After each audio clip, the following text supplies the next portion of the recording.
no final do ano de 2014, nós tínhamos 350 mil trabalhadores terceirizados.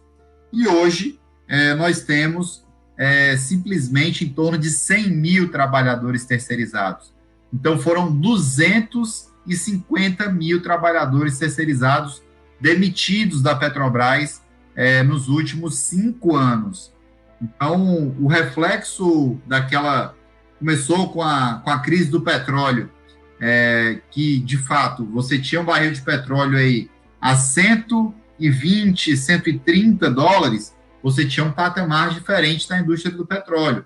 Na hora que esse valor caiu em 2015, 2016, para um valor mais baixo, realmente você teve o encolhimento do mercado de petróleo, naturalmente, no Brasil, não só no Brasil, mas no mundo inteiro. Isso foi muito sentido. E, paralelamente, aí aqui no Brasil, em especial, teve um agravante, né, que foi a Operação Lava Jato, que ela veio, com um dos pilares dela, destruir a indústria do petróleo brasileiro, né? Todos nós nos enganamos, né, Anderson? Quando começou a Operação Lava Jato, a gente falou, finalmente, um monte de coisa errada que acontece e que a gente muitas vezes não tem informação, não tem como fazer, de fato, denúncias com dados, né? Quem tem esse poder não é o sindicato, não é o próprio trabalhador da Petrobras, quem tem esse poder de investigar é a Polícia Federal, é o Ministério Público Federal, é a Justiça. Mas quando a Operação Lava Jato começou, nós todos os petroleiros falando, finalmente vai começar a operação de investigação que vai punir várias coisas erradas que acontecem. E que quando a gente foi analisar com calma, na verdade, a Operação Lava Jato era um grande conchavo internacional, né? Isso a gente fala com tranquilidade. Hoje já temos conversas, inclusive essa semana foi aberto um inquérito, uma investigação contra o Dallagnol para investigar o relacionamento que ele tem quanto procurador da República, que foi um dos coordenadores da Lava Jato, e os Estados Unidos, né, que a gente sabe que várias reuniões foram feitas lá, e que um dos primeiros beneficiados da Operação Lava Jato foram exatamente os investidores americanos. Depois do impeachment da presidenta Dilma, né, em 2016, um dos primeiros passos que a gestão da Petrobras deu foi procurar os investidores americanos para fazer um acordo, inclusive em um processo em primeira instância de mais de 10 bilhões de dólares. Ou seja, foi retirado do povo brasileiro 10 bilhões de dólares e foi dado para os acionistas americanos. Enquanto se fazia esse tipo de acordo na alta cúpula da Petrobras, pós-golpe de 2016 contra a presidenta Dilma, nós vimos que eles não cansaram, eles não acharam que era o suficiente dar essa enxurrada de dinheiro, porque aqui no nosso país o que sobrou para nós brasileiros, para os trabalhadores da Petrobras? Foi uma redução enorme da Petrobras, uma redução das obras da Petrobras. Então, lembremos nós que parou com o PERJ, parou construção de fábrica de fertilizantes, parou construção da refinaria Abreu e Lima, que só foi concluído um trem de produção, pararam obras das plataformas.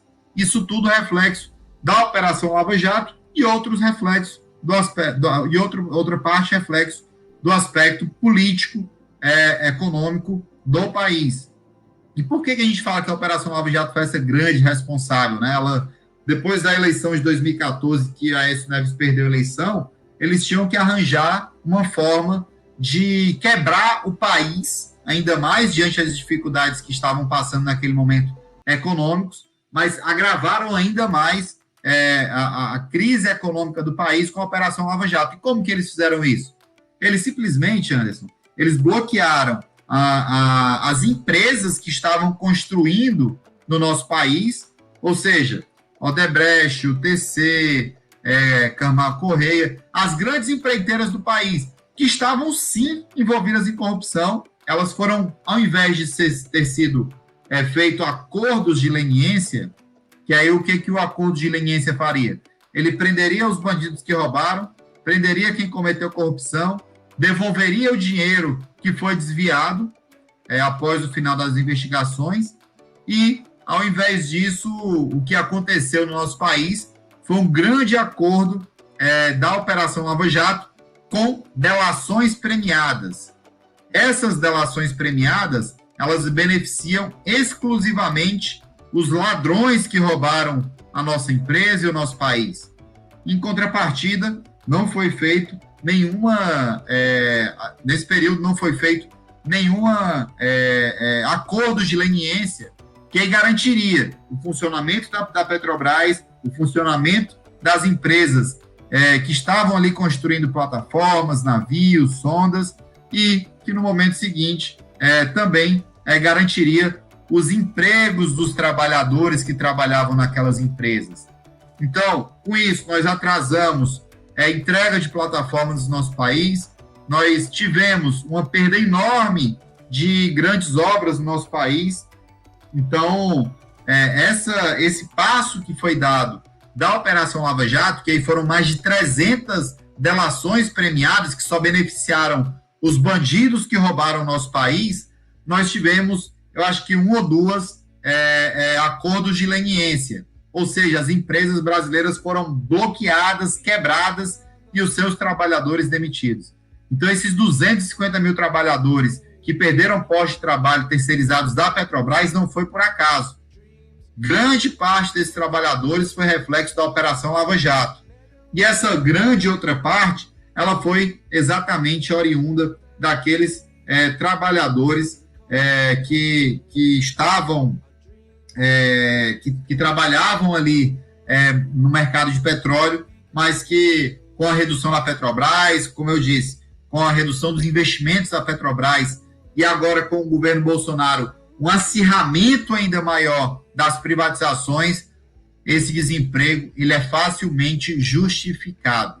E trabalhadores próprios da Petrobras, éramos 86 mil trabalhadores próprios no sistema Petrobras. Hoje, em torno de 50 mil trabalhadores próprios. Então, foram mais de 30 mil trabalhadores demitidos nos últimos anos na Petrobras e suas subsidiárias. Lembrando que nós estamos passando por um processo de hibernação, venda, privatização de 27 ou desativação